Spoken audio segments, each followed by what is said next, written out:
జీవితంలో ఎప్పుడైనా ఎవరినైనా పనికిరాని వారిగా పరిగణించవద్దు.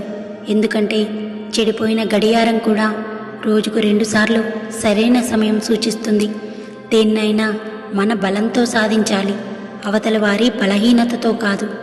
నువ్వు ఎవరికైనా సహాయం చేస్తే దాన్ని మర్చిపో, కానీ ఎవరైనా నీకు సహాయం చేస్తే దాన్ని మాత్రం జీవితాంతం గుర్తుంచుకో. ఎవరికైనా సహాయం చేస్తే తిరిగి వారి నుండి ఏ సహాయమూ ఆశించకు. ఎందుకంటే ఈ సహాయానికి తగిన మూల్యాన్ని ఆ భగవంతుడే ఇవ్వగలడు, కానీ మనుష్యులు కాదు. దేన్నైనా సాధించాలి అనుకున్నప్పుడు శ్రమించే స్వభావం, విమర్శలను భరించే సహనం రెండూ ఉండాలి. గెలిచినవాడు గాడిద గురించి చెప్పినా గొప్పగానే ఉంటుంది, కానీ ఓడినవాడు భగవద్గీత గురించి చెప్పినా బోరుగా ఉంటుంది. 100 కోట్లకు అధిపతివైనా ఒక్క నిమిషం కూడా ఆయుష్ను కొనలేవు. 1,000 కోట్లకు వారసుడువైనా ఊపిరిపోగానే ఊరి బయటే పడేస్తారు.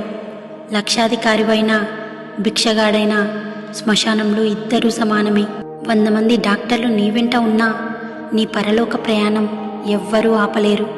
ప్రపంచమంతటికీ నువ్వు అధిపతివైనా నీ ఆయుష్కు అధిపతి కాలేవు. నువ్వు దాచుకున్నది ఏదైనా దాన్ని నువ్వు వదిలివేయాల్సిందే. నువ్వు చేసిన పుణ్యం మాత్రమే నీ ఖాతాలో జమవుతుంది. భోగాలకు ఖర్చు చేసి రోగాలను తెచ్చుకోకు.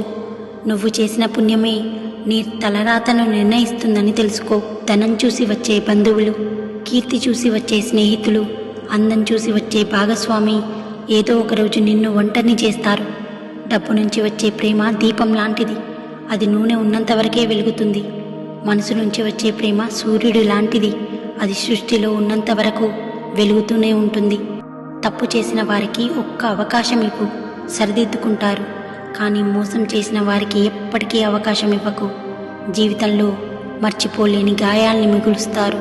గతం వేస్ట్ పేపర్ లాంటిది, వర్తమానం న్యూస్ పేపర్ లాంటిది, భవిష్యత్తు క్వశ్చన్ పేపర్ లాంటిది.